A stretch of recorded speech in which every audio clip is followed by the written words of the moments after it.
Everyone warned me about the heat. Everyone warned me about the food. But nobody warned me about this, the Filipino culture that completely changed the way I see life. When I moved from Canada to the Philippines, I thought I was ready. I watched videos, read blogs, and even practiced a few Tagalog words. But nothing, absolutely nothing, prepared me for what I experienced on my first week. Life didn't just look different, it felt different. Like I stepped into a world that was louder, warmer, and somehow more human. Let me tell you the Filipino things nobody told me about, the things I had to learn the real way by living through them. When I lived in Canada, traffic meant something simple. You sit in your car, turn on the radio, wait for the light to change, and keep going. Cars stayed in their lanes, people followed rules. Horns were only used when someone made a really big mistake. But when I arrived in the Philippines, I felt like I had stepped into a completely different universe of traffic. Here, traffic isn't quiet, it isn't calm. It's alive, almost like it has its own personality. Everywhere I looked, something was moving. Bright, colorful jeepneys rushed past me like they were racing the wind. Each one had a name painted on the side. Sometimes a Bible verse, sometimes someone's nickname, sometimes a phrase like, "God bless our trip." Inside the jeepneys, people sat close together, passing their fare from hand to hand and talking as if they all knew each other. Then there were tricycles, small, quick, and completely unpredictable. They appeared from corners I didn't even know existed. They slid through tiny spaces like they were made of air. Some had lights, stickers, or music playing, and every tricycle looked different from the next. The horns were the biggest shock. In Canada, a horn is like shouting.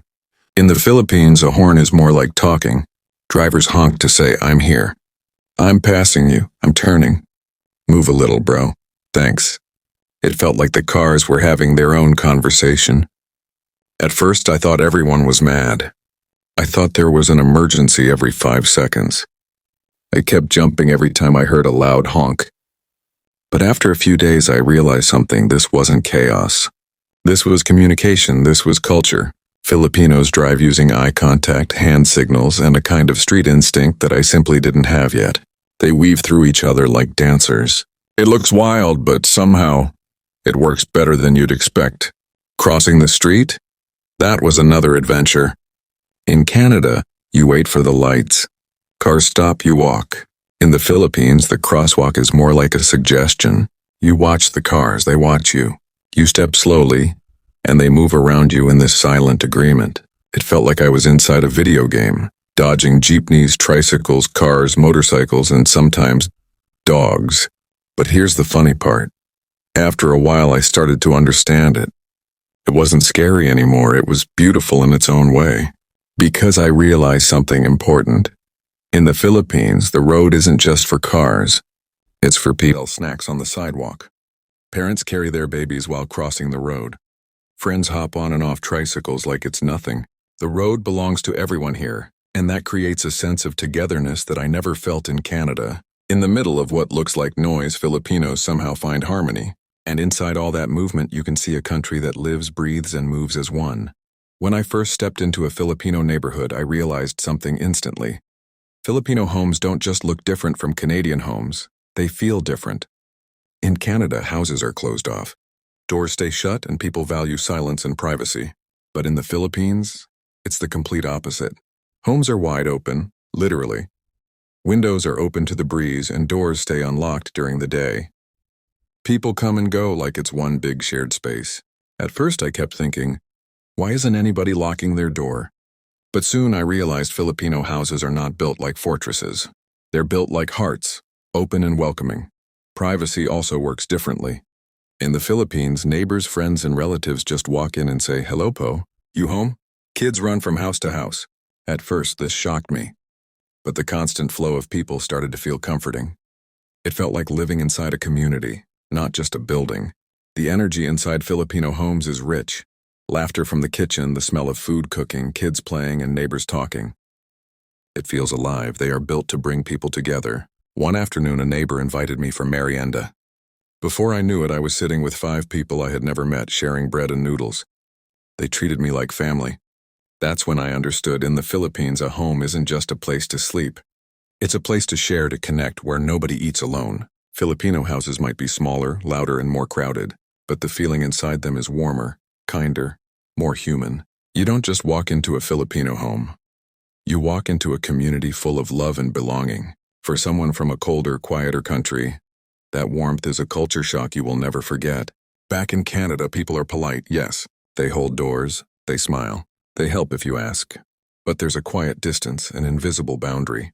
Strangers stay strangers. In the Philippines, that boundary doesn't exist. From the very first week, I noticed something surprising. Filipinos treat strangers like friends and sometimes like family. It started at the airport. I was standing with my luggage, completely unsure of where to go. A security guard noticed me looking confused. Without a word, he stepped forward and said, "Sir, I'll help you." "Where are you going?" He didn't ask for anything in return. He just helped. That small gesture made me realize Filipinos don't just help because it's polite.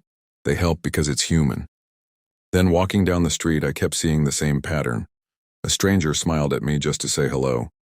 Someone offered directions without being asked. A street vendor handed me a small sample of food with a cheerful, "Try this, it's good." Everywhere I went, people were reaching out. One afternoon, I got lost on a narrow street. I asked a local man for directions. Instead of just pointing, he said, "Wait here. I'll walk with you." He guided me for over 10 minutes. In the Philippines, that's normal. Strangers invest time in each other. Even simple things revealed this generosity. A vendor added an extra snack. People on a jeepney offered me their seat. Every gesture built a feeling of trust and safety I had never experienced. What surprised me most was that this warmth didn't feel transactional. They're being kind because it's part of life. I realized that being polite is one thing. Being genuinely kind and open is something completely different. And that was the biggest culture shock of all. In the Philippines, everyone is a neighbor. Even strangers, even you. No one warns you about how strong family ties are in the Philippines. In Canada, family is usually parents and siblings. Independence is valued. But in the Philippines, family means everyone. It's not just blood relatives, but cousins, neighbors, and old friends, all woven into a web of care. Birthdays aren't just parties, they're grand celebrations. Sundays are like mini reunions where everyone gathers. I learned quickly that if one person eats, everyone eats. One day I bought a box of donuts thinking it was a private treat. A Filipino friend saw them and said, "Oh, you bought donuts? Let's share." Before I knew it, 8 people were happily eating them. It felt natural. Sharing isn't just about food, it's a silent promise that nobody is left out.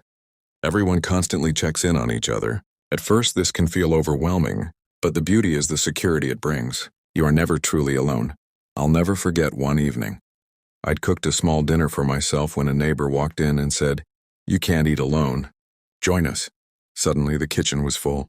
Grandparents, cousins, even people I hadn't met, all sharing food, laughing, and making me feel like I belonged. That's when I realized in the Philippines, family isn't just about blood. It's about love, care, and a culture that makes you feel at home. The biggest shock in the Philippines wasn't the traffic or the homes. It was how Filipinos handle life's problems. In Canada, we plan, analyze, and control. In the Philippines, life has a different rhythm. I saw it during my first rainy season. A sudden downpour flooded the streets. Back home, this would mean panic, but here, Filipinos were smiling, laughing, helping each other. It hit me. Stress isn't denied here, it's handled with humor and togetherness. Filipinos joke about everything, especially problems. When the power went out for hours, I was panicking. My neighbor just laughed and said, "It's okay. Let's light candles and pretend it's Christmas." Humor is how they release tension. And there's the Bayanihan spirit, community support. During that flood, I saw neighbors, even strangers, working as one. It's not taught, it's lived. The biggest culture shock was the Filipino mindset. Life is unpredictable, but with community, patience, and humor, you can handle it. Filipinos live life with heart. At first, it was overwhelming. But slowly, I stopped resisting and started to understand. Moving to the Philippines didn't just change where I lived. It changed who I was. Because here, you don't just exist. You live, you connect, you belong.